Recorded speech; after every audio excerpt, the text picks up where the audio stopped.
Spooky story time.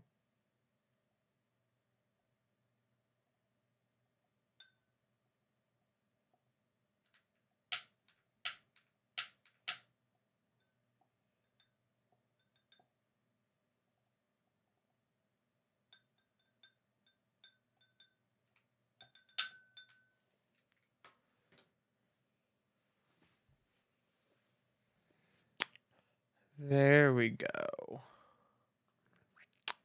There we go.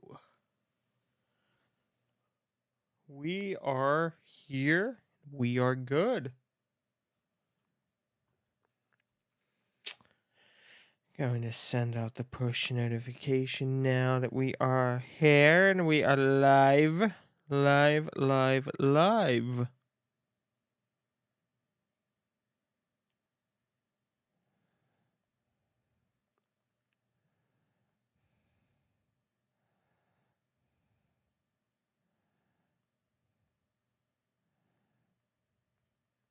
Hello, hello, Katie.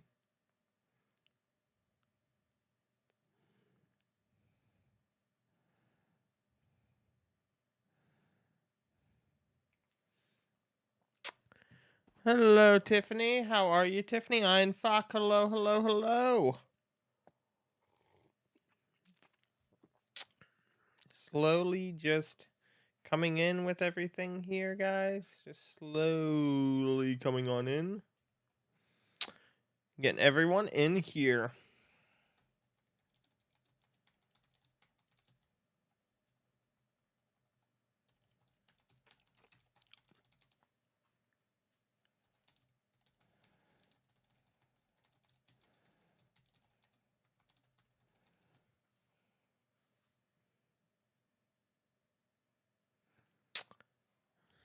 Hello, Miss Moresby. Hello, Tiffany. I like the lightning effect. Thank you very much. Thank you, thank you. Happy Halloween. Happy Halloween, guys. Happy Halloween. Gonna read some ghost stories to you here on such a creepy night. And we are getting near the witching hour. If you did not know. If you did not know.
Hello, Jim. Hello, hello. Woohoo. Hello, hello, guys. Slowly getting everyone in here on the YouTube stream as we start.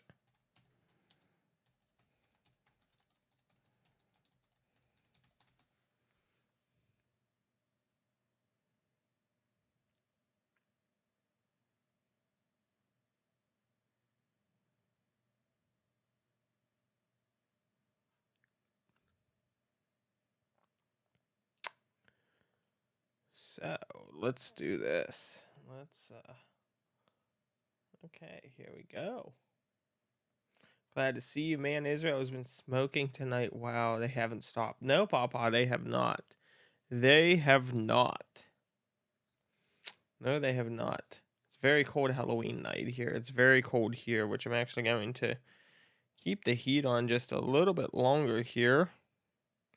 Just a tad bit longer, just to keep it going. So, we got that on. We got the heat on. So, guys, it's spooky time. We're coming up on midnight. Midnight. And just like before, big booms, yes. Oh, Jeffy, yes. So, we're going to read some very spooky stories here for you guys. And dun dun dun dun dun dun dun. That one's also interesting. So, let me pull this up too.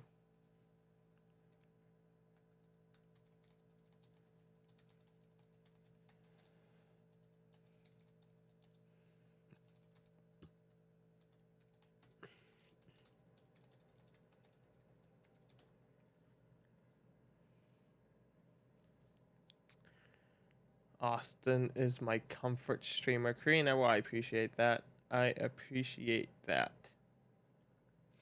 Rogue is in here. Rogue is in here now in the stream.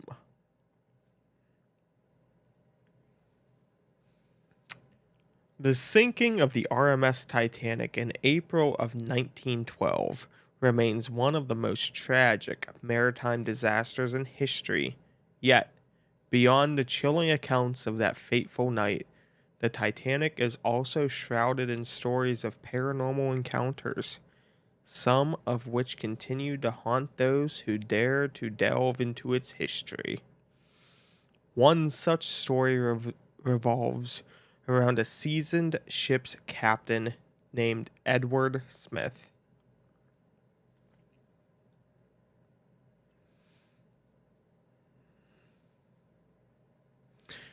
Now, explorers had always been intrigued by the Titanic's history, and he was determined to explore the shipwreck's mysteries. An opportunity presented itself when he was invited to join an expedition to the Titanic's resting place on the ocean floor. As the expedition descended into the depths of the Atlantic Ocean, the eerie darkness outside the submersible was a stark reminder of the tragedy that had unfolded over a century ago. The Titanic lay in silent repose, her once grand halls and staterooms now home to countless lost souls. As their submersible approached the ship, he could hardly contain his excitement. The Titanic, covered in rust and barnacles, looked like a ghostly relic of the past. He knew he was about to witness history and perhaps encounter something beyond the realms of science. Their submersible was equipped with advanced technology, including cameras and sonar systems to capture the wreckage in vivid detail. Yet, as they began to explore the ghostly remains, they noticed something unusual on their monitors. Faint voices crackled over their communication systems, initially dismissing it as interference. The crew soon realized the voices were distinct and coherent.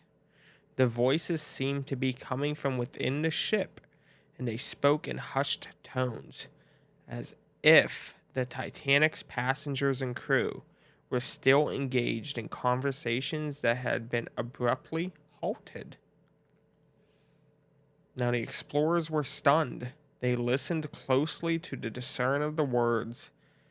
They heard laughter, soft music, and the clinking of fine china, as if a grand party was taking place within the ship's ghostly halls. It was as if time had folded, and they were transported back to the night of the tragedy. The paranormal activity didn't end there. As they explored deeper into the ship, they began to capture strange apparitions on their cameras. Figures dressed in early 20th century clothing wandered the halls, their faces blurred yet unmistakably human. Now the explorers knew they had stumbled upon something extraordinary. They couldn't explain the voices, the apparitions, or the lingering sense of tragedy that enveloped the Titanic. It was as if the ship itself had become a vessel for the last souls, forever bound to the icy depths of the Atlantic Ocean. As the expedition returned to the surface, they were left with a profound sense of wonder and curiosity. They had witnessed the Titanic's history come alive in a way they could never have imagined. The paranormal encounters had left an indelible mark on their souls, and they couldn't help but wonder if the spirits of the Titanic continued to seek solace in the deep, dark abyss where they had met their tragic end. The ghostly echoes of the Titanic still resonate in the hearts and minds of those who venture to explore its submerged remains, a chilling reminder that the line between the living and the dead can sometimes blur in the most unexpected of places. Imagine that. Imagine that. Hello, Ashley. Both Ashleys. Hello, hello.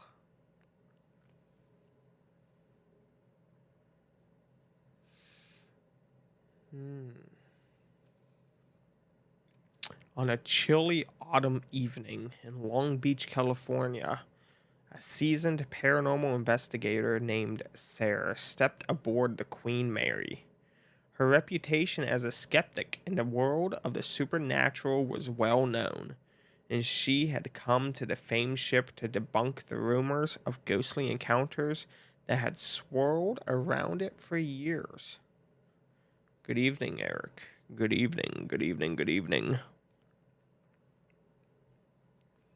Sarah checked into her stateroom, which was comfortably furnished with rich wood paneling and antique decor.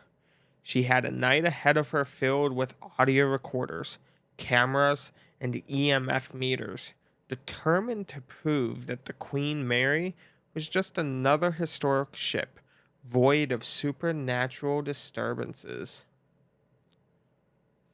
As twilight painted the sky with shades of purple and orange, Sarah set out with her equipment, prowling the dimly lit corridors of the ship. She moved quietly, her footsteps echoing softly on the polished deck. The ship creaked and groaned with every subtle shift in the ocean's embrace, creating an atmosphere ripe for the imagination. She made her way to the infamous stateroom B340, B340, a place whispered to be the epicenter of the ship's ghostly phenomena. The door creaked open with an eerie resistance, revealing a room that felt frozen in time. The air was heavy, and she felt a chill run down her spine. Sarah swallowed her doubts and ventured further inside. With her equipment in place and recording, she sat in silence, waiting for any sign of paranormal activity. Minutes turned into hours, and she was about to give up when something unusual happened.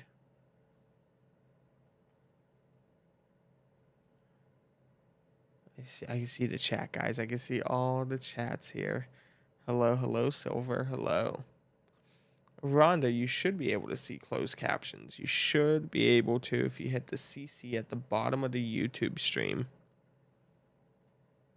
Her camera's viewfinder flickered with an ethereal glow, and her audio recorder began to pick up faint voices. Skeptical Sarah listened closely and was astonished to hear a series of whispers. The voices seemed to belong to a group of people, chatting, laughing, and dancing. Sarah's heart raced, and she realized that these voices were not a product of her imagination. In the camera's viewfinder, she saw figures materialize, dressed in clothing from a bygone era. A man in a dapper suit led a woman in a flowing gown, gracefully dancing across the room. They moved as though they were living guests from a long ago party. Sarah's skepticism dissolved as she watched the spectral couple's elegant waltz. She realized that these were not mere legends of fabrication. She was witnessing a glimpse of the ship's vibrant past. The dancing couple's presence, while enchanting, evoked a profound sense of nostalgia and melancholy. Sarah could feel their love and happiness, but she also sensed the pain of their parting. As the night waned, the spectral ballroom slowly faded, leaving Sarah with a sense of wonder and astonishment. She had been a staunch skeptic, but the Queen Mary had revealed its secrets to her, and she had experienced the unexplainable. Exiting stateroom B340, Sarah felt a newfound respect for the ship and its legendary hauntings. She couldn't deny the truth of the Queen Mary ghostly reputation, and she left with a story to tell, forever changed by the enchanted encounter aboard the historic vessel. With the moon casting a silvery glow over the Queen Mary, she had unlocked a world of mysteries and proved that sometimes even the most skeptical of minds can encounter the supernatural. Catherine, hello, hello. Welcome in, guys. Welcome, welcome, welcome in. Welcome in.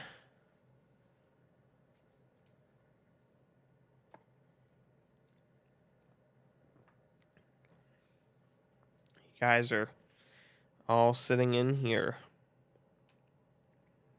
All sitting in here.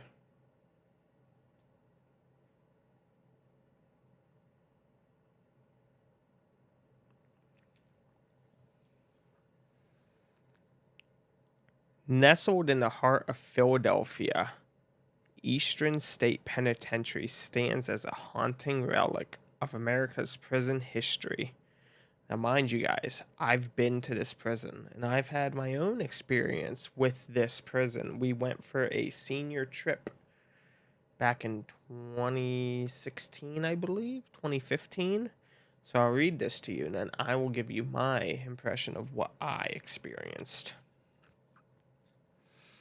Its imposing Gothic architecture and storied past makes it a place where history and the supernatural converge in eerie and unexpected ways. On a misty autumn evening, a young history enthusiast joined a guided tour of Eastern State Penitentiary. She had heard tales of ghosts and couldn't resist the opportunity to explore the prison's very dark history. As the group ventured into the decaying corridors, the air grew heavy with palpable sense of foreboding. The prison was designed with a revolutionary concept in mind: solitary confinement. Inmates were kept in isolation, their lives marked by silence, anonymity, and solitude. It was a place where time seemed to stand still, and the echoes of countless tormented souls still reverberated through its dilapidated walls. As her guide recounted the stories of prisoners who had suffered within these walls, she couldn't shake the feeling that she was being watched. The shadows seemed to dance, and she heard faint, muffled whispers that seemed to rise from the very stones themselves. One particular cell, known as the Hole, was said to be the most haunted. It was a solitary confinement cell where most unruly prisoners were kept. Her heart pounded as she entered the dark chamber. The air grew frigid, and the walls seemed to close in on her. She couldn't shake the feeling of the despair that clung to the grim space. The guide shared stories of inmates who had perished in the hole under mysterious circumstances, their deaths unexplained. As Sarah listened, she felt a strange presence envelop her. It was as if the tormented souls of the past were reaching out, seeking connection, their suffering etched into the very brick and mortar. The tour continued through the prison's crumbling cell blocks, each with its own eerie atmosphere. Inmates' art and writings covered the walls, a testament to the desperation of those who had been confined there. As they passed the hospital wing, Sarah saw a flicker of movement out of the corner of her eye. She turned to find a shadowy figure, draped in tattered rags, standing in a doorway. It was an apparition, an inmate from a bygone era. His hollow eyes met hers for a fleeting moment before he dissipated in the cold, damp air. The group's guide confirmed that others had witnessed the same apparition, often appearing to visitors who showed empathy for the prisoner's plight. As the tours concluded, she couldn't deny the overwhelming sense that clung to Eastern State Penitentiary. It was a place where the human spirit had been broken, and where the echoes of despair still resonated in the darkest corners. She left that evening with a deeper understanding of the prison's chilling history and an eerie sense that the souls of the long-forgotten inmates were still trapped within those desolate walls. Eastern State Penitentiary was just not a relic of the past. It was a place where supernatural and history converged, reminding all who enter that some stories are so haunting they cannot be confined to the pages of a history book.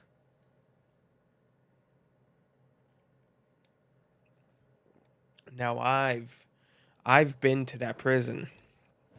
In that prison, we had a tour. Now, me being a teenager right after my dad died, I gave no shit. So I cut off from the tour and I went down this one cell block. And I had my camera with me, and I had good photos all throughout that day, but I get about halfway. Mind you, I'm the only one in this cell block. I think it was cell block G. I want to say it was G. Could be H. G or H. But halfway down, I just, like the story said, you feel someone watching you. Like, I take a step, I'd feel like someone took a step behind me, and I look back, no one there. It was cold, very cold. And mind you, it was early October day, so it wasn't like it was nighttime. It wasn't like it was cold out. Like it was during the day, but it was cold, very, very, very cold. And my photos from these like 3 blocks were blurry, mind you. That entire day, those settings did not change. They all came out great, but these 3 cell blocks. Like these 3 cells in this block. And for like the following 3 or 4 days, I just felt exhausted, fatigued. I was like, why am I so tired? Finally, I sent a message to the prison's Facebook page. You know, they run the historical side of it. And I said, what was that cell block used for? What, and they said, well, they're like, we get a lot of reports about people not feeling good after going here. I explained, I was like, look, I broke off from the tour. I was all alone. I know I shouldn't have did it, but what happened in that block? And they said to me, they said, well, that's where basically the outcast of society was. That was where the child predators were. That was where the woman beaters were, the ones who like little kids and stuff like that. The sociopaths, the mentally ill. And I was like, that is creepy as hell. But what you also have there, that is where El Capone was. El Capone was housed in Eastern State Penitentiary. A lot of people don't realize that, but Al Capone was actually there, believe it or not, and he had his own cell block there. So it was very interesting to hear that and see that.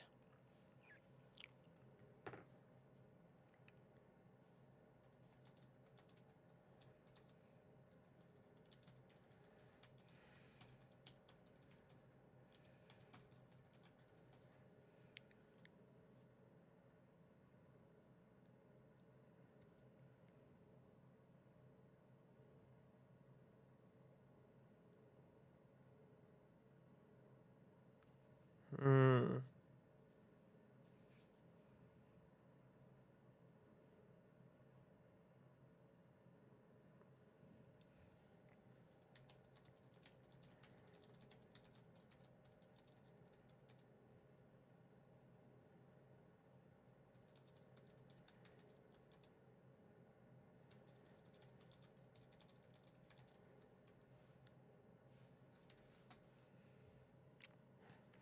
So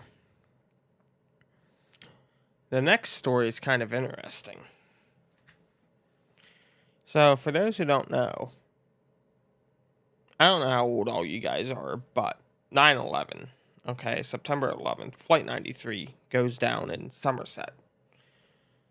About 10 months later, it was about 10 months, I think it was, Q Creek mine accident happens. Q Creek is 15-20 minutes away from Shanksville. They had 9 miners get into an accident down there, and they drilled the holes down, and they pulled out all 9 miners when the mine flooded. I believe it was February, so it was very cold, very, very, very cold, and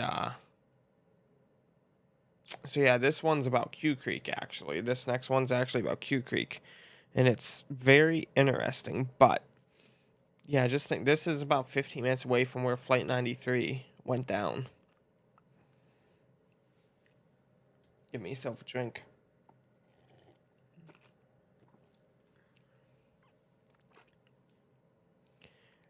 Deep within the rugged hills of Q Creek, Pennsylvania, Somerset County, there lies a tale that has haunted the town for generations.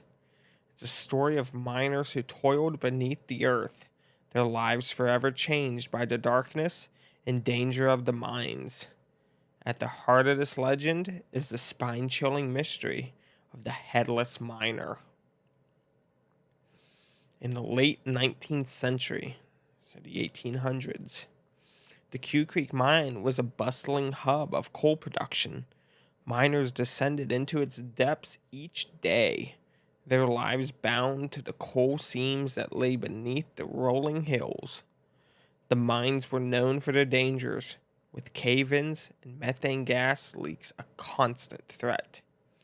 One day, a group of miners ventured deep into the Q Creek mine, digging and extracting coal in the dimly lit tunnels.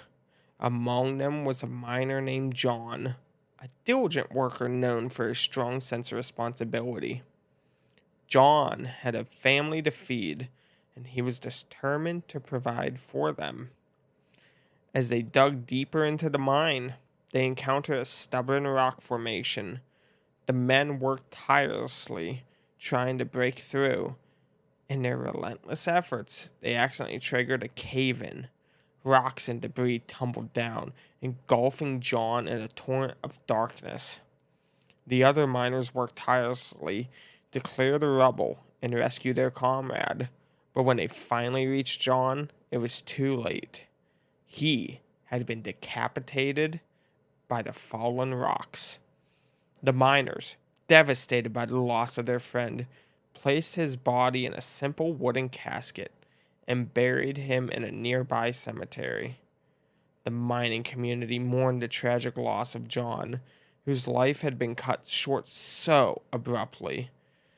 They held a somber memorial service in his honor, and his memory lingered in the hearts of the townsfolk. Soon, however, whispers began to circulate throughout the town.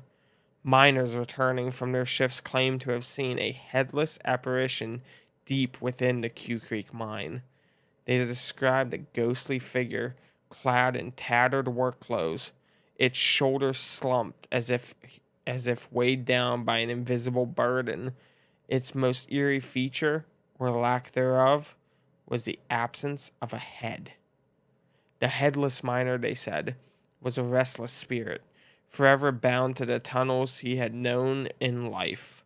Some claimed that he had been heard muttering incomprehensible words or groaning in despair.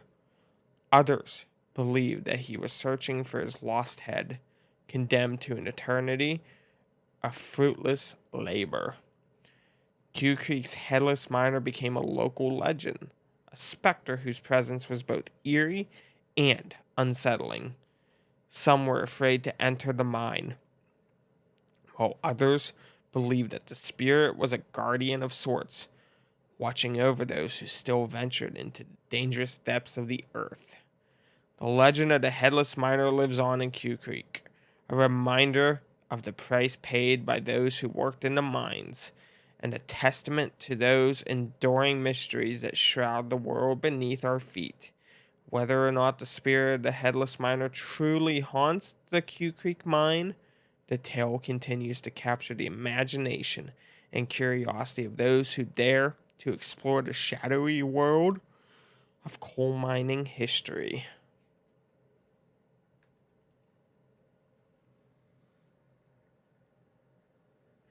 Hello, Jim. Hello. Hello, hello.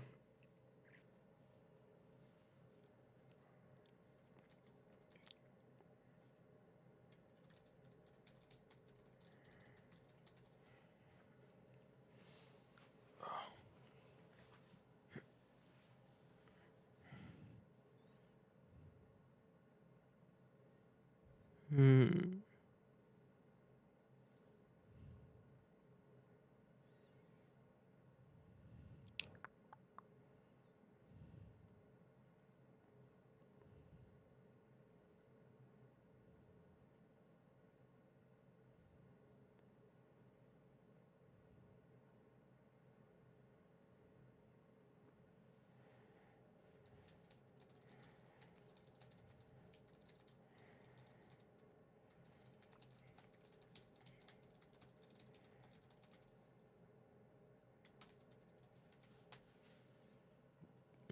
Hello, preacher.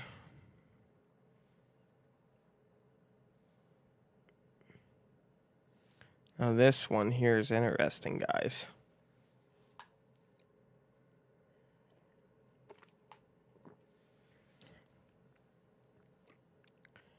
Nestled on a serene tree lined street in the heart of Greenwich Village, New York City, right where the Halloween parade is happening tonight, stands a historic brownstone that has earned a chilling reputation, known as the House of Death.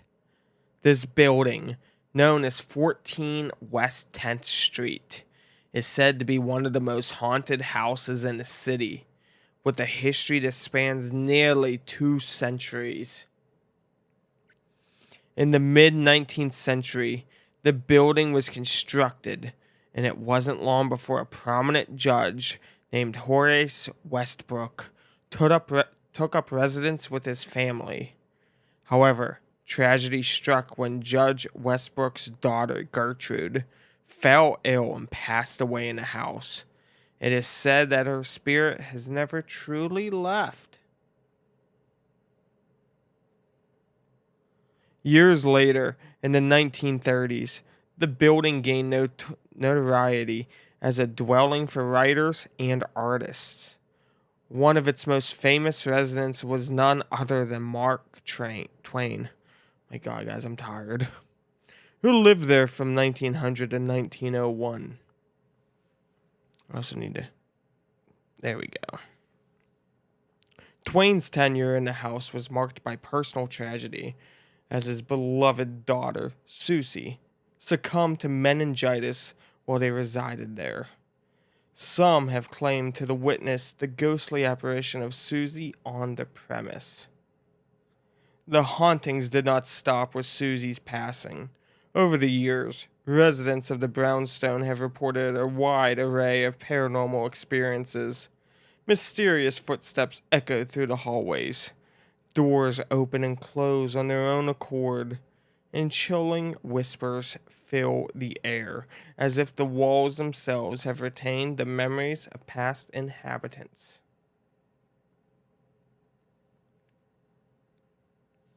One of the most famous stories associated with the House of Death is the Well Room. In the 1850s, the building had a cistern in the basement. The ghost of a former tenant, a young girl named Lagrange, is said to have manifested near the cistern, her image flickering as a ghostly apparition in a white nightgown. The well room, now sealed off, is believed to be a focal point of supernatural activity within the house. Throughout the decades, residents, visitors, and paranormal investigators have flocked to 14th West 10th Street to witness and document the strange occurrences that continue to plague the house. Many have reported feeling an overwhelming sense of sadness and unease within its walls. The haunting of the House of Death has made its mark in the annals of New York City's haunted history. The building stands as a testament to the enduring mystery of the afterlife, where the spirits of the past seem unable to leave the historic brownstone and continue to dwell in the realms between the living and the dead. As the evening sun sets over Greenwich Village and casts long shadows on 14 West 10th Street, the House of Death remains an enigma, its secrets hidden within the confines of its walls, waiting for those brave enough to step inside and encounter the phantoms of its haunted past. Happy Halloween, Paula. I don't understand it on YouTube. Everyone was loving spooky stories before, but now there's only 9 people on YouTube. There were like 200 the last time we did this, and it wasn't even Halloween. It wasn't even Halloween. There's no one on here at all. There is no one on here at all. There's no one here. There's no one here at all. And there's 9 people on here. Anthony, I'm not covering the war tonight. There's nothing to cover on it. There's nothing to cover, Anthony. I'm not going to sit here with just webcams going. There's nothing to talk about with the war in any way. It's going to be going on for 18 more months. There's nothing to talk about on it. Well, Heather, today is a holiday. Today is a holiday. And at the end of the day, I don't give a flying fuck. I don't know why people get so anal about stuff. I really don't. I really don't. Because I've seen the comments. And it's just, I don't get it. I don't get it in any way, shape, or form. I don't. Yeah, I don't get it. For 20 people, I don't get it in any way, shape, or form. I don't get it.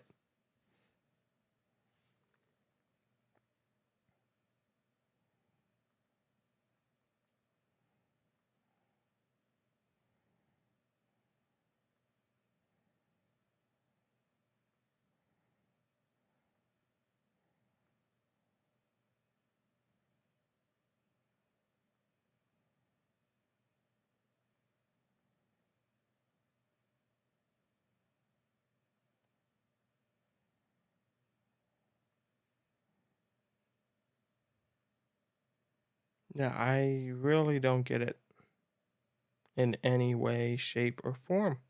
I don't. There's 1,600 people in the Discord. There was only 9 in the stream. I don't get that. 1,600 people in the Discord, but only 9 people watching? That makes no sense to me. It makes no sense at all. Especially considering... How many total views have this had? Only 104 total views. That is it.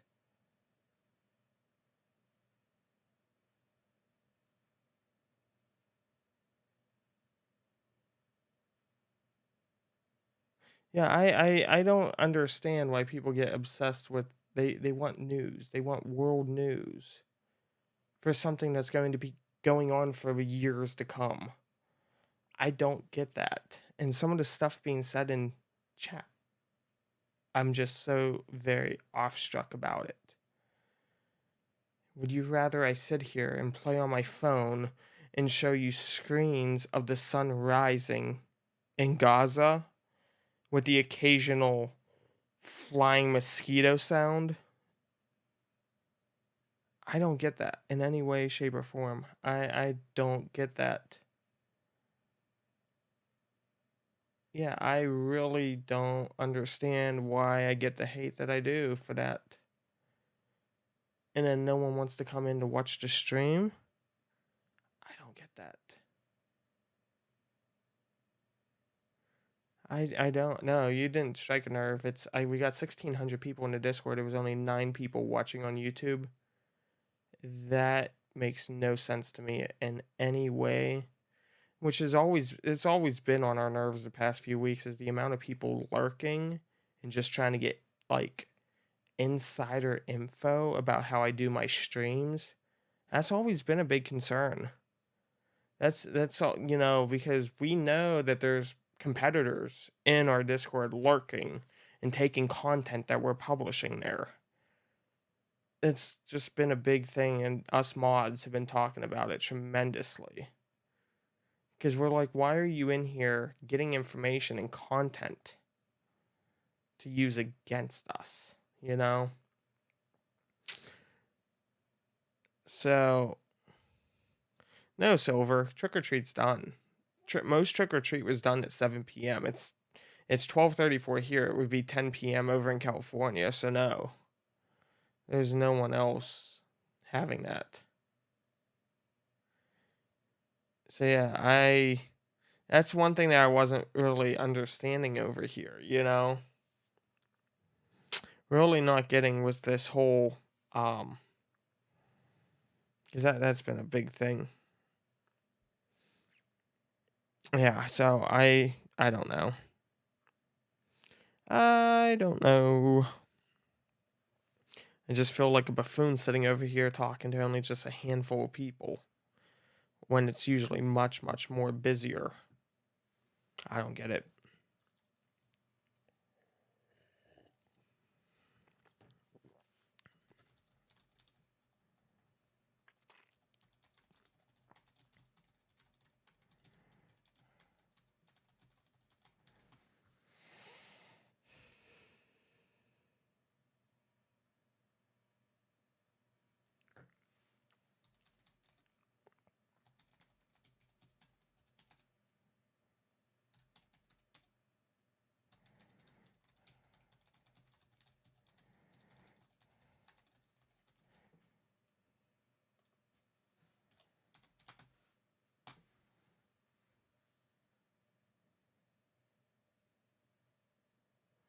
Yeah, Catherine, I agree. I agree as well, especially on Halloween, I'm not like some Steve Lurkner that just sits there and just does this non-stop for the news. I don't get that in any way. No clue. Funniest thing is when I started to pull this up just now, and I've spoken to people in the Discord about this, is Devil's Den at Gettysburg. It is the most haunted place in Gettysburg, is Devil's Den. So that's actually kind of funny. When we do go out to Gettysburg, it's always Devil's Den at nighttime, so it's interesting. The Battle of Gettysburg, one of the most brutal clashes of the American Civil War, left an indelible mark on the town of Gettysburg, Pennsylvania. While many harrowing stories emerged from the battle, one in particular is known to be among the most terrifying true tales associated with this historic battlefield.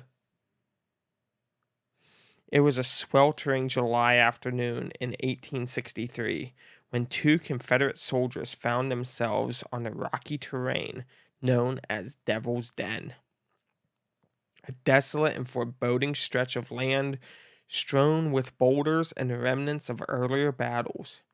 These two soldiers, Private Joseph and Private Samuel, had been separated from their unit and sought refuge from the scorching sun and the relentless gun and cannon fire. As the battle raged around them, they took shelter behind a massive boulder. The sound of artillery fire and musket shots was deafening, and the acrid scent of gunpowder hung heavy in the air. Private Joseph, a young man with a wife and child back home, was especially terrified. Hours passed, and the sun dipped below the horizon. They could hear the distant sounds of retreat, signaling a Union victory. Joseph and Samuel believed that their Confederate comrades had been defeated and that their best chance was to surrender. Just as they were about to step out from behind the boulder and raise their hands in surrender, they heard the sound of approaching footsteps. Their hearts pounded as they expected to encounter Union soldiers. Instead, the men emerged from the shadows were not of this world. Two ghostly figures, clad in tattered and blood-stained Confederate uniforms, stood before them. Their eyes were hollow sockets, and their voices were ghostly whispers. These apparitions were the restless spirits of soldiers who had perished at Devil's Den, and they had returned to the battlefield to reenact their final moments of life. The spectral soldiers silently loaded their muskets, their movements sluggish and eerie. Private Joseph and Private Samuel watched in horror as the ghosts raised their weapons and fired. The deafening roar of the muskets filled the air, and the Confederate soldiers fell lifelessly to the ground. Over and over, the ghostly reenactment repeated, as if the spirits were eternally trapped in a macabre loop of their own deaths. Private Joseph and Private Samuel were paralyzed with fear, unable to escape the never-ending nightmare unfolding before them. As the first light of dawn broke, the apparitions finally vanished, and the reality of the battlefield returned. Joseph and Samuel were left in a state of shock, their faces etched with the horrors they had witnessed. Years later, Samuel would recount this terrifying encounter, but he could never erase the memory of Devil's Den from his mind. He spoke of the dreadful loop of death and the tormented souls forever reenacting their final moments on the haunted ground. The story of Devil's Den remains one of the most chilling and haunting accounts of the Battle of Gettysburg, a reminder that the horrors of war can leave an indelible mark not only on the living, but on the spirits of the fallen as well. And that's interesting. And I use ChatGPT for this. We went out years ago to Gettysburg at nighttime. It was a blood moon, pure red, like red. Red of the Pepsi, like red. And one of my mods, actually, he was with us, and he had screamed, "I want a dead count in 30 minutes, men!" And he screamed it at the top of Devil's Den. He screamed it. EMF meter started to go off very weirdly. It got thrown. Like, no one was around it, and it got thrown. And then the guys I was with started reenacting with the spirit box. The spirit box was, we're saying what to do to load the cannons, and you'd hear fire. And it was a loop. They probably did it at least, no joke, at least a dozen times. And me being me, I was like, okay, I'll ask the spirit box a question. I was like, when would you like the cannons ready by? And you heard 2 o'clock. And I shit my pants right there and then. I pissed myself. I was like, what the hell? I look at Flack, who's my one mod. I said, turn around and read that plaque. He goes, what do you mean? I said, turn around and read that freaking plaque, because he heard it as well. We all heard it on the spirit box. And the plaque said that the battle started at 2 p.m. 2 o'clock. 2 p.m. Devil's Den, if you can get it on an active night, an active paranormal night, is the most active you'll ever have. It is the most active night you will ever have out there for paranormal. Guaranteed.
Jim.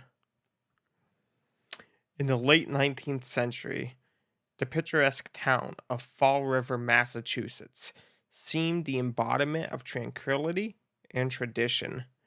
Nestled behind the high walls of her family home, Lizzie Borden, a woman in her 30s, would become an infamous figure, forever entangled in the enigma of one of history's most gruesome, unsolved mysteries.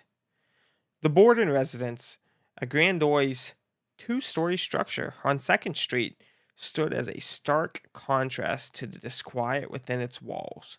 Andrew Borden, Lizzie's father, was a stern and wealthy man known for his frugality. His second wife, Abby, had married into the family and struggled to find acceptance from Lizzie and her older sister, Emma. The household was shrouded in tension, driven by strained relationships and financial hardships. You know, Jim, you know. On the scorching morning of August 4th, 1892, the tranquility of Fall River was shattered by a series of shocking events. Lizzie Borden, as the tale goes, allegedly took an axe and committed an act of unparalleled brutality. With vicious blows, she ended the lives of her father, Andrew, and her stepmother, Abby. Their corpses, grievously mutilated, lay in a gruesome tableau that would haunt the town for generations to come. Lizzie Borden took an axe, gave her father 40 whacks. Once she realized what she had done, gave her mother 41.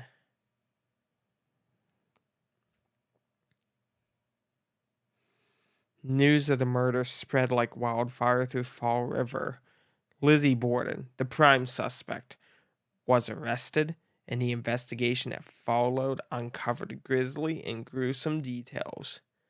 Andrew's face bore nearly unrecognizable wounds, while Abby's body was discovered in a pool of blood, her head almost severed from her shoulders.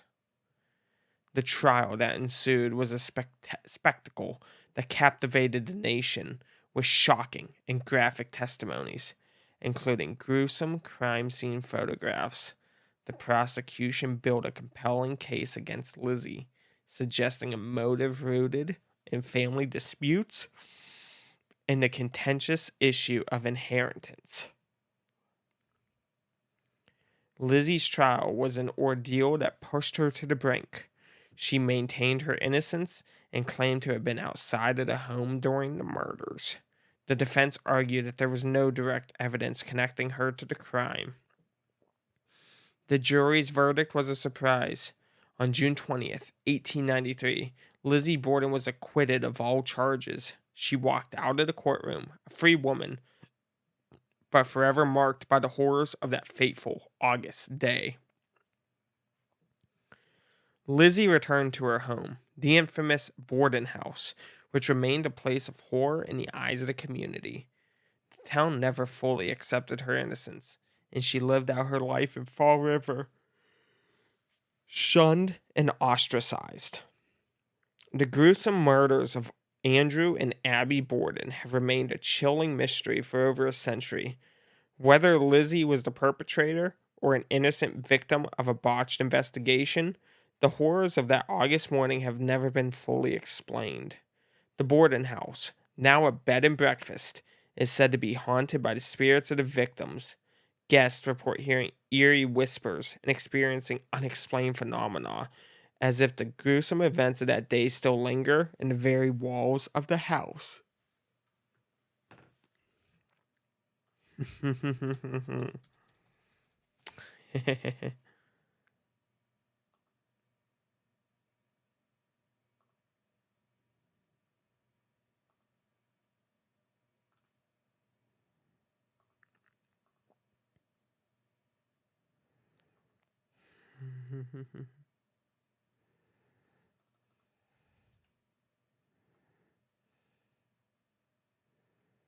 That there is Lizzie Borden. That is Lizzie Borden. And this was her dad. That was her dad.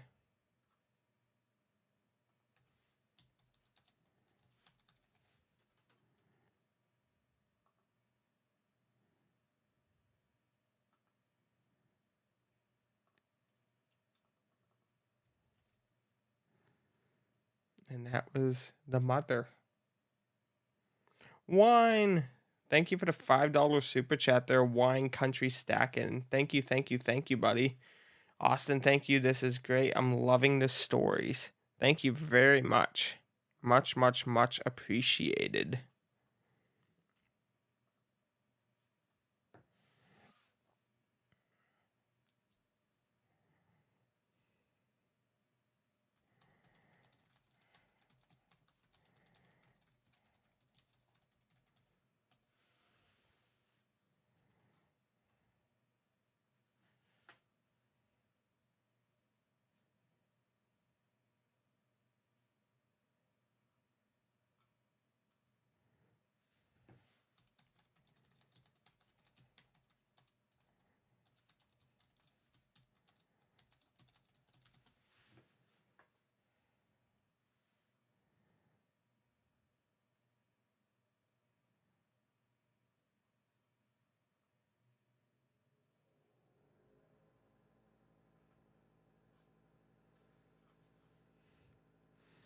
Looking up some new ones here that we can talk about. Thank you guys again. Thank you.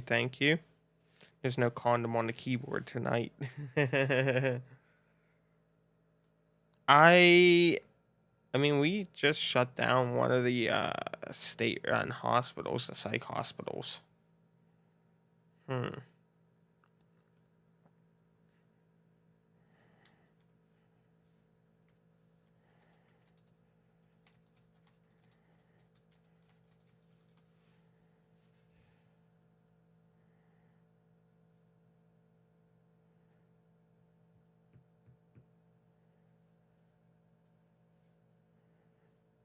Here we go.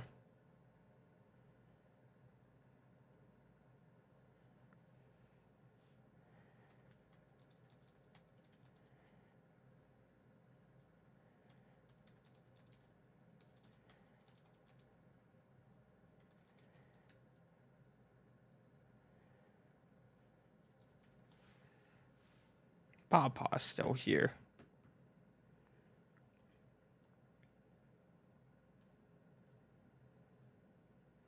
In the town of Salem, Massachusetts, where history intertwines with the supernatural, one of the most eerie and true stories is that of Giles Corey, a man whose curse is said to linger to this day. It was the tumultuous year of 1692, a time when Salem was gripped by a frenzy of accusations of witchcraft. Giles Corey, a hard-working farmer, and his wife Martha found themselves caught in the hysteria. Suspicion fell upon Martha, and she was accused of practicing witchcraft. To protect his wife and stand by her side, Giles refused to enter a plea in the court proceedings. In a desperate attempt to force him to confess or enter a plea, the authorities subjected Giles to a gruesome form of punishment known as the peine forte. He was stripped, bound, and placed beneath a heavy wooden board. Stones were then piled atop of the board, crushing him under their weight. Despite the excruciating pain, Giles Corey maintained his resolve and refused to plead. Instead, he allegedly, uttered only 2 words repeatedly. More weight. Those who witnessed the horrifying scene could hardly believe the man's determination to protect his wife. Giles Corey's torment continued for days as more weight was added until his life was slowly crushed from his body. On September 19th, 1692, Giles Corey succumbed to his injuries, but not before he left a chilling legacy. With his dying breath, he was said to have cursed the town of Salem and its accusers, vowing that they would face divine retribution for their actions. In the years following the trials, Salem faced a period of darkness.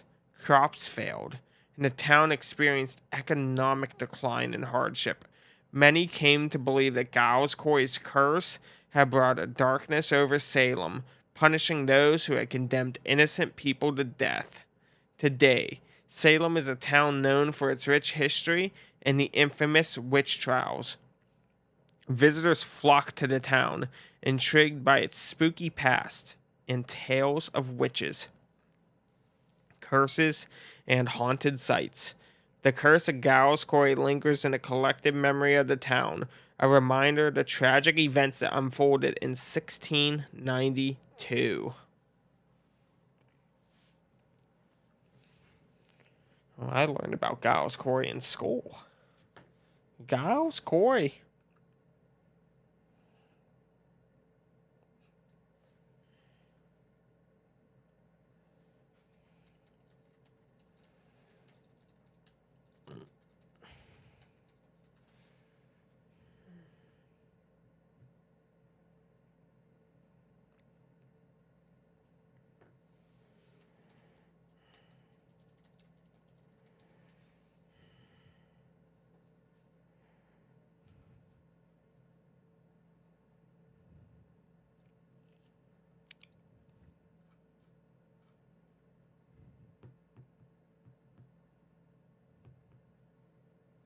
Preacher with a $10 super chat. This is fun, Austin. Keep it up. Thank you, Preacher.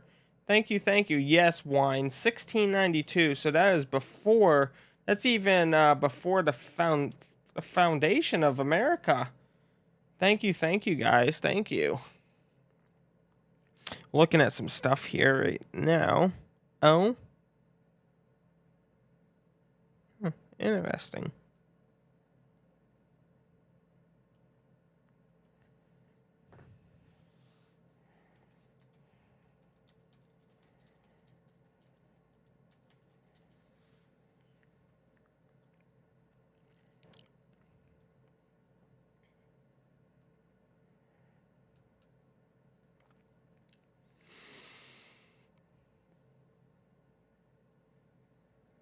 Oh, man.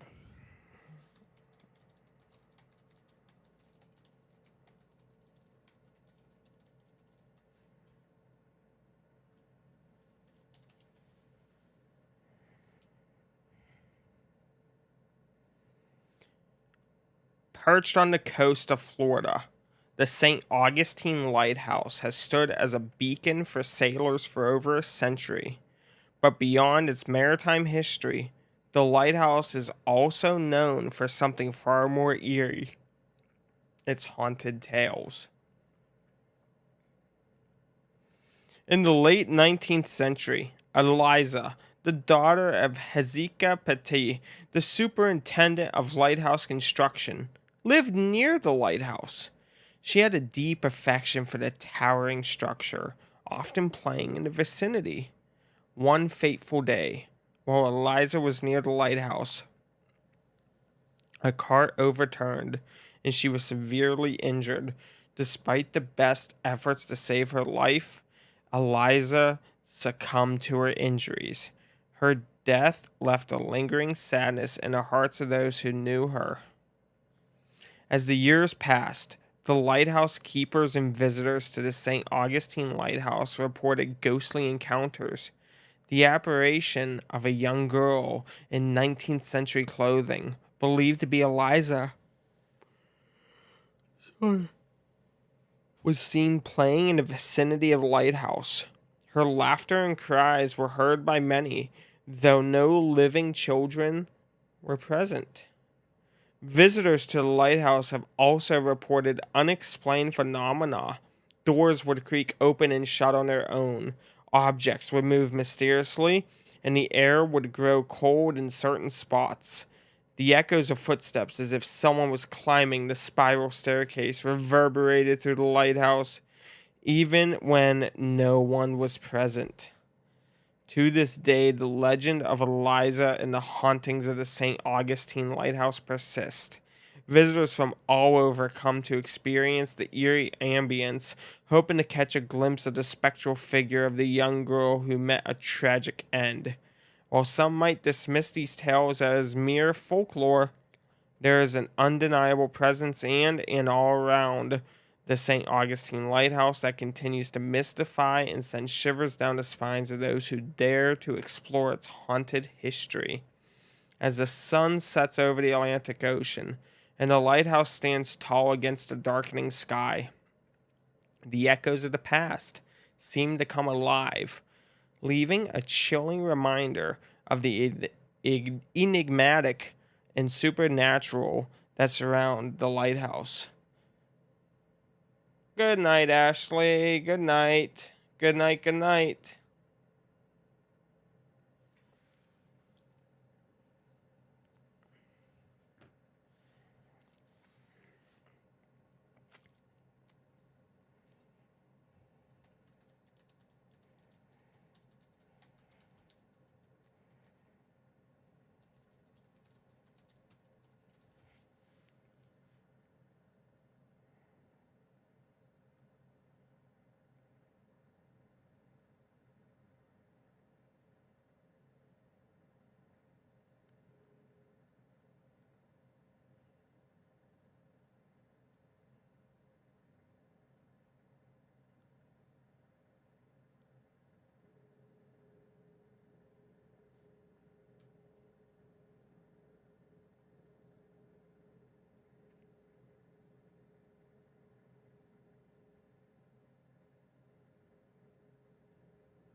Have a good night, Ashley.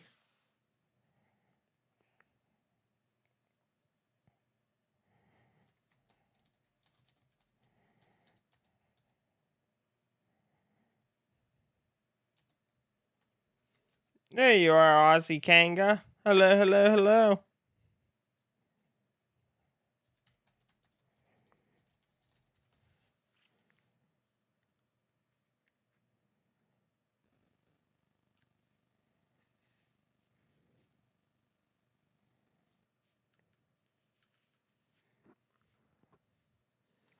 Washington, D.C., the political heart of the United States, is known for its grand monuments, historic landmarks, and secrets that often lurk in the shadows of power. One such tale, rarely spoken of, tells of a haunting that has lingered for generations within the halls of the Capitol building. In the late 19th century, Samuel J. Tappan served as the Capitol's solitary night watchman, tasked with guarding the building's hollowed halls after dark. Tappan took his duties seriously, patrolling the echoing corridors alone with his thoughts. One moonless night,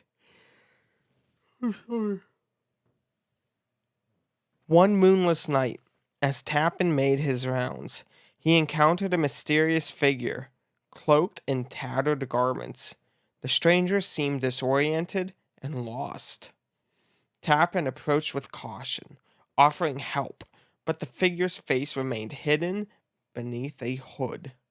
The stranger muttered incoherently, whispering words that sent shivers down Tappan's spine. Suddenly, the stranger turned to face Tappan, revealing a face twisted in anguish.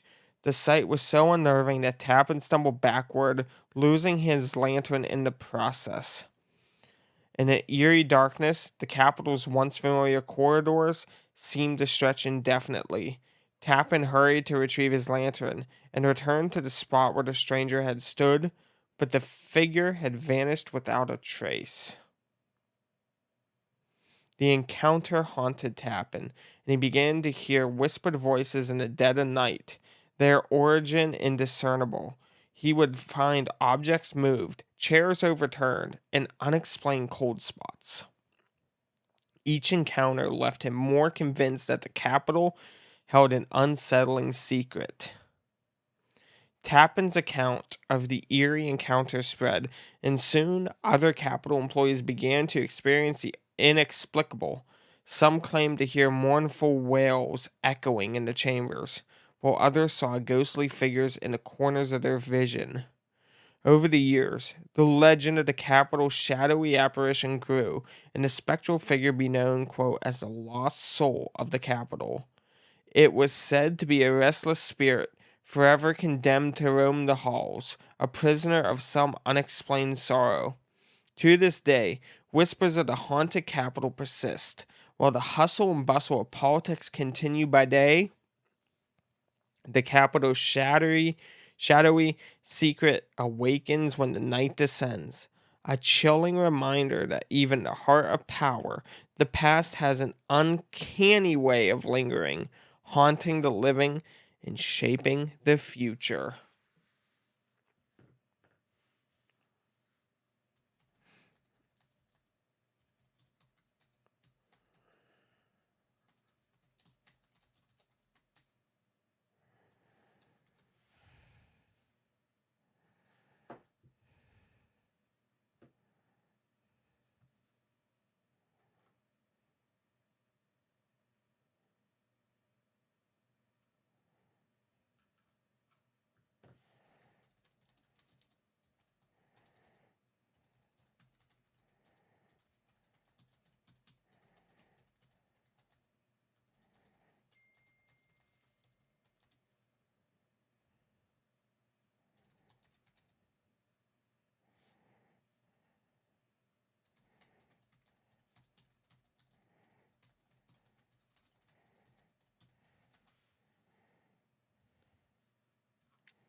Hmm.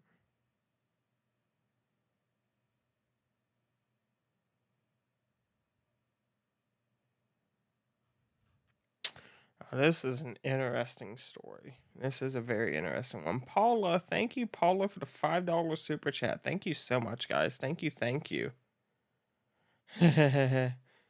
Silver. This one's spooky, guys. This one's spooky. And it's said to be true.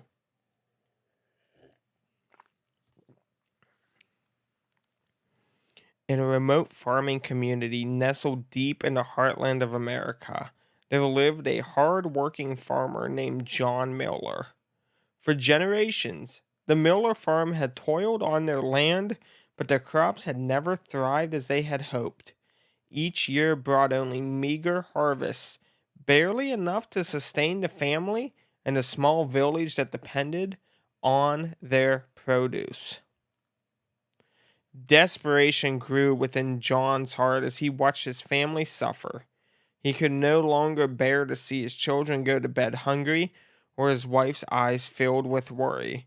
His fields, once green with promise, were now barren, and the threat of ruin loomed like a shadow over their heads. One ominous evening, a violent storm raged outside. John Miller sat alone in his dimly lit farmhouse, contemplating his family's future. He felt as if he were at the end of his rope, and he was willing to do whatever it took to save his farm and secure a future for his loved ones. It was in this moment of despair that a mysterious visitor arrived. A tall, dark stranger with a sharp, well-tailored suit and an unsettling aura about him. He introduced himself as Mr. Blackwood, a man who claimed to possess otherworldly powers and the ability to make the Miller farm thrive. Mr. Blackwood offered John a sinister pact. In exchange for his soul, John's farmland would yield the most bountiful harvest the village had ever seen. John, driven by love for his family and the gnawing fear of the uncertain future, hesitantly agreed to the deal. As the contract was signed into blood, the storm outside grew fiercer, and the air became thick with oppressive darkness. In the days that followed, the Miller farm began to flourish.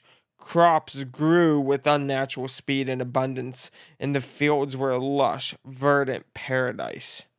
The villagers marveled at the miraculous transformation of the Miller farm and praised John for his newfound prosperity. But as the years passed, the once friendly farmer began to change. He grew distant and cold, and his eyes had a malevolent gleam. As the deadline for Mr. Blackwood's sinister deal approached, the villagers grew suspicious of John's success and his eerie transformation. Rumors of his pact with the devil began to circulate, and a sense of foreboding filled the air. On the fateful night when the contract was due, a mob of villagers armed with torches and pitchforks descended upon the Miller farm. They confronted him, who, in a sinister and haunting transformation, seemed to be withering away before their very eyes. In a final act of desperation, John Miller tried to evade the villagers, but as he was cornered in the barn, with a desperate cry, he vanished in a puff of smoke, leaving behind only a smoldering imprint of where he once stood. The contract signed in blood lay on the ground, a grim reminder of the cost of his Faustine bargain. The Miller farm, once a flourishing paradise, returned to its desolate state, and the village knew that they had witnessed the consequence of making a deal with the devil. Think about that. Mysterious visitors are never a good thing.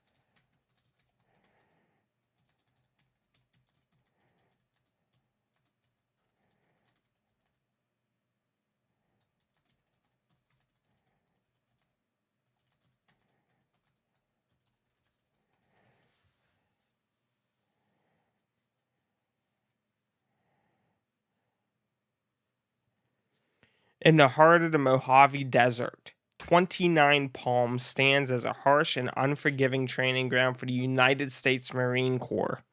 For generations, soldiers have endured the arid terrain and blistering sun, but amidst the harsh drills and dry landscapes, there lies a tale that sends shivers down the spines of even the bravest of Marines. It was during a routine night exercise that a group of Marines found themselves deep within the desert. Their mission: to navigate the labyrinth canyons and prove their mettle under the vial of darkness. The moon hung low in the sky, casting eerie shadows upon the rocky terrain. As they trudged forward, exhaustion began to weigh them down, but as their eyes adjusted to the dim light, they began to notice a figure standing in the distance. It was a solitary soldier, adorned in a vintage uniform that harkened back to an era long past. The Marines exchanged bewildered glances with their training and discipline momentarily forgotten. The soldier in the old style uniform seemed so out of place amidst the modern camouflage and equipment of their unit.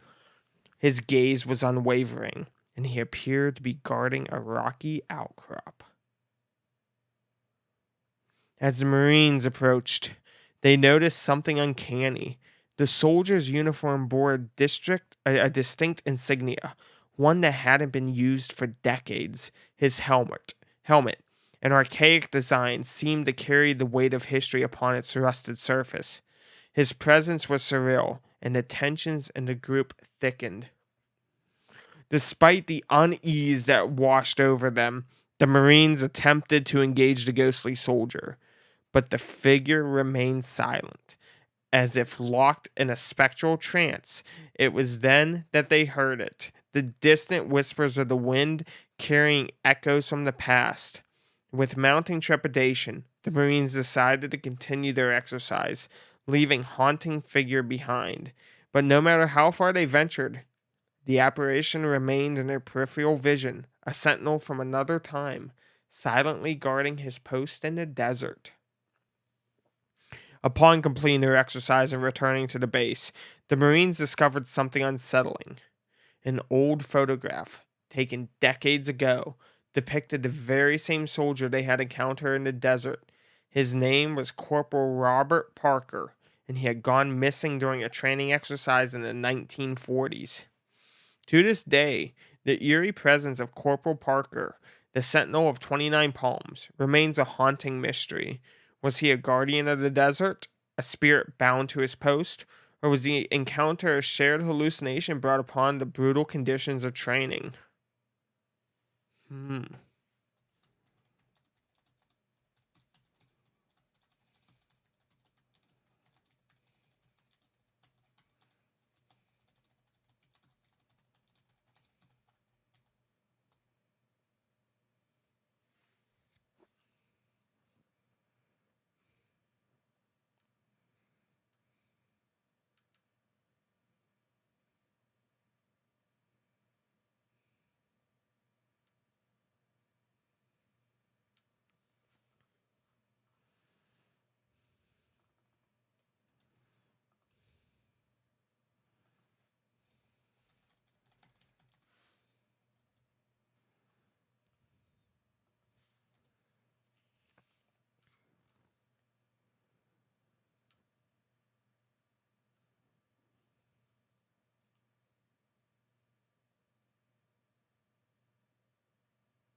It was good, yes.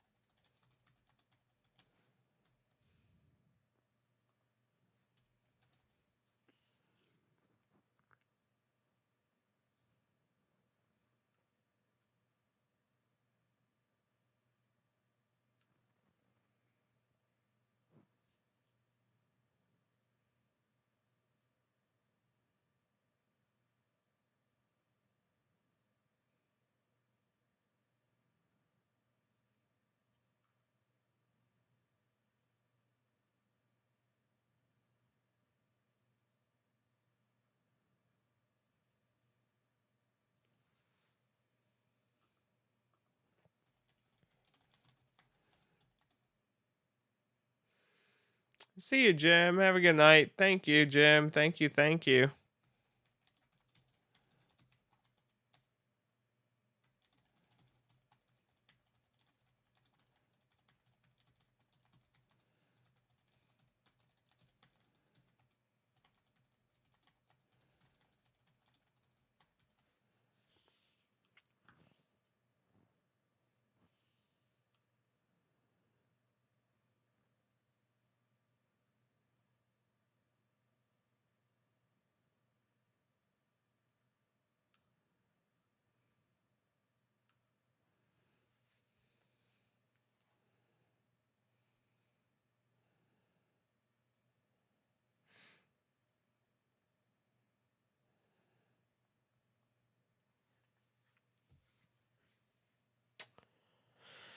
Oh my, guys.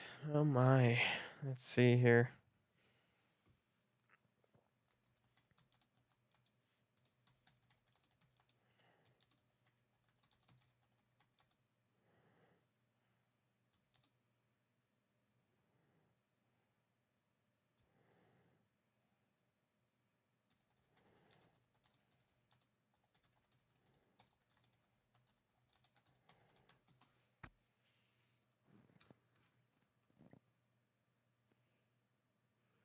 Oh, Paula, right?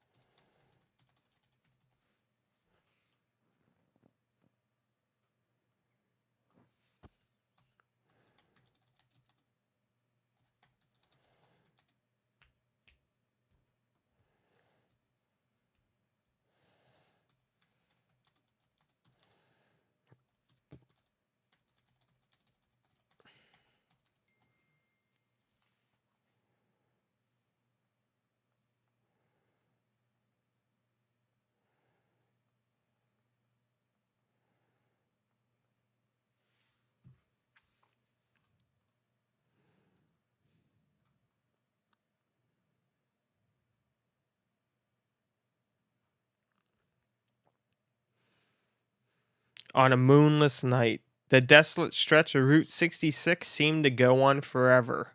The only sounds were the rumbling engines of the few truckers making their long haul journeys through the American heartland.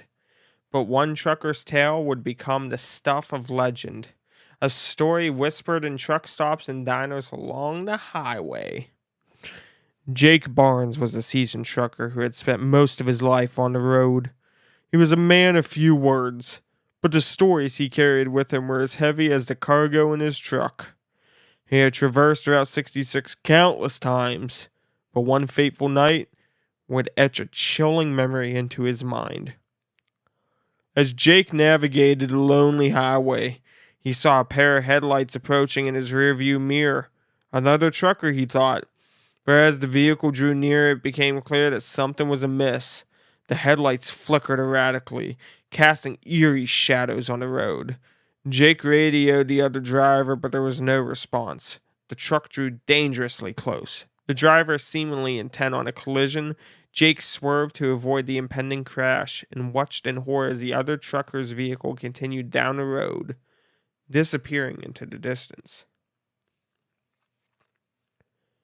Jake couldn't shake the encounter from his mind. He asked other truckers about it at rest stops, but none had seen such a vehicle. The incident was unsettling, but it was only the beginning of the harrowing experiences. Several nights later, as Jake drove along the same stretch of Route 66, he once again spotted the flickering headlights. The same phantom trucker was tailing him, driving recklessly. No matter how Jake tried to lose the vehicle, it persisted. Desperate to make contact, Jake used his radio to warn the driver that they were heading for disaster. The radio crackled to life, but the voice that responded was cold and haunting, saying, "This is where it ends." Jake's blood ran cold as the phantom trucker abruptly swerved off the road, disappearing into the dark night. Terrified and shaken, Jake began researching the history of Route 66, uncovering tales of truckers who had met tragic ends on that very stretch of road where he had encountered the ghostly presence.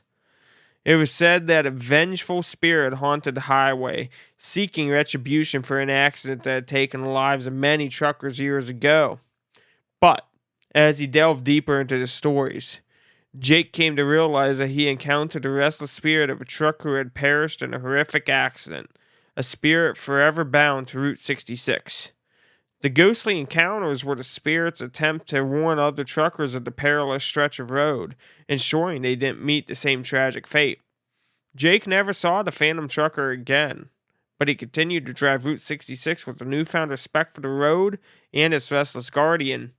The legend of the phantom trucker persisted, a chilling reminder for some of the hauntings are not born of malice, but of a desire to protect and warn the living from repeating past mistakes.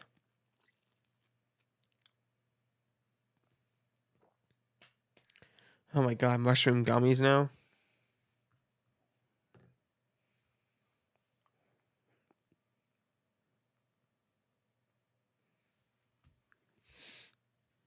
Spooky!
Oh, you're welcome, Line. You are welcome. You are welcome.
Oh, hello, sunlight. Just looking here right now. Just looking here.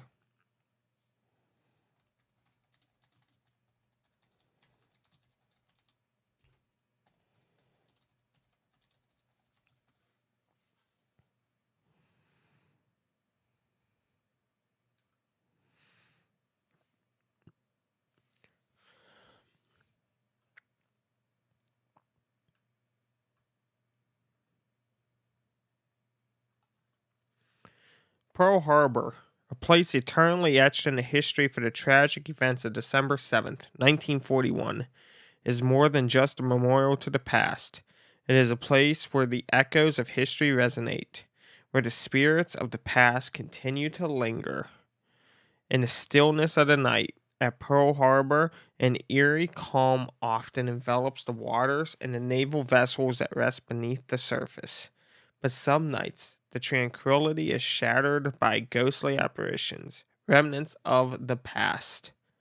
A group of tourists arrived at Pearl Harbor Visitor Center, excited to embark on their guided tour of the historic site. Their guide, a veteran of the island, began recounting the history of the USS Arizona, one of the battleships sunk during the infamous attack. As he spoke, the group noticed a shadowy outline of a battleship on their water.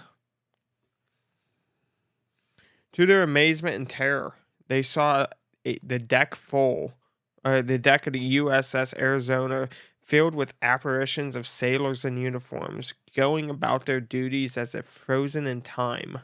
The guide tried to maintain his composure, but his voice quivered as he continued to tour, unable to explain the inexplicable. As the group continued, they heard the faint but unmistakable sound of aircraft engines. Looking skyward, they saw spectral planes approaching, just like those from the attack. The roar of the engines and the explosions filled the air, and the tourists felt a chill run down their spines. As the apparitions of the attack played out before their eyes, the tourists witnessed a scene they would never forget. A sailor on the USS Arizona saluted the group, a salute of recognition, gratitude, and farewell. Then, as the guide led them away from the edge of the water, the ghostly spectacle gradually faded into the night. The tourists departed Pearl Harbor with a mixture of awe and trepidation. They had glimpsed the world beyond the veil of time, where the spirits of those who perished in the attack continued to fulfill their duties. That's interesting considering that last week when I read a story, it was about how Pearl Harbor, on I believe it was December 5th, said, "Remember Pearl Harbor," all over a skull. And that was a true story as well. That was a documented true story. There was many, many, many who had said about foreshadowing and knowing about Pearl Harbor before Pearl Harbor actually happened.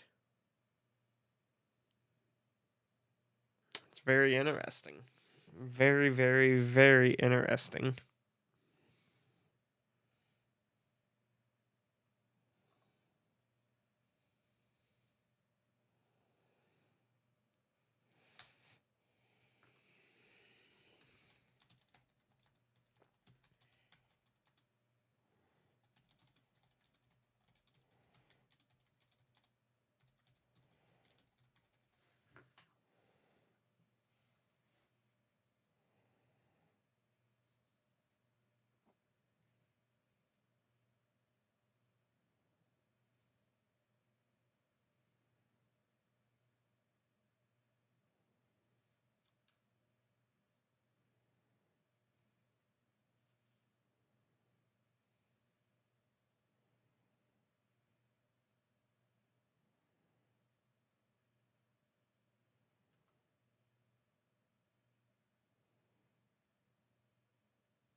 Do you, preacher? Wow, I did not know that. I didn't know you had an uncle on the Arizona. Wow. In a small town in New England, the tale of a deceased doctor who continued to save lives long after his own passing had become a cherished legend among the locals. Dr. Charles Hastings, a highly respected surgeon, had spent his entire career at the local hospital. He was known for his remarkable skills, tireless dedication, and a bedside manner that made patients feel safe and cared for. However, a tragic accident took his life prematurely, leaving the town in mourning. Not long after Dr. Hastings' death, staff at the hospital began reporting unexplainable events. Nurses claimed they felt a calming presence while tending to patients in critical condition, as if an experienced surgeon was guiding their hands during procedures and care. The legend grew when a critically injured patient, Sarah Montgomery, arrived at the hospital after a devastating car crash. Her injuries were severe, and the medical team was unsure if she would survive. As they worked diligently to stabilize her, a strange sense of calm seemed to settle over the operating room. The attending surgeon, Dr. Harris, who had been a close friend and colleague of Dr. Hastings, felt an inexplicable force guiding his hands as he performed the delicate surgery on Sarah.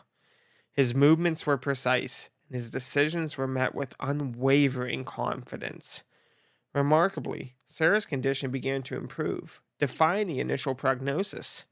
Dr. Harris was baffled by his own abilities during the procedures, as if he had been granted a supernatural skill set. As Sarah recovered, she insisted on meeting the surgeon who had saved her life.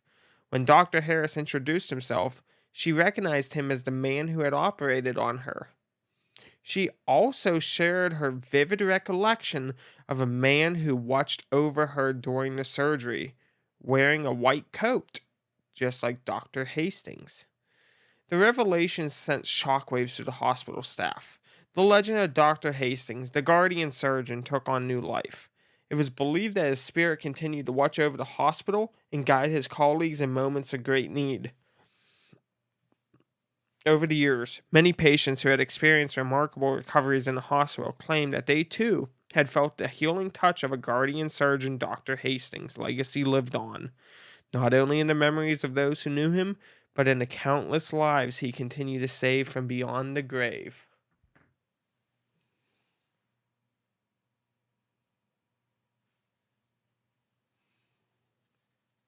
Very, very interesting. Very interesting. But guys, I've been live about 2 hours now. My teeth are I have sensitive teeth, um, so it's hard for me to like speak that long. But I appreciate you guys tuning in here. It's just before 1:37 a.m. here on the East Coast. I will be on earlier tomorrow. Hopefully I'll be on earlier tomorrow. But I did want to do this here. Preacher, I'll do a reset. I will do a reset. We'll try out the reset here with Gaza. We'll set up the reset there with Gaza. But yeah, I will leave it up for Gaza there, guys, for you all. Just do a reset.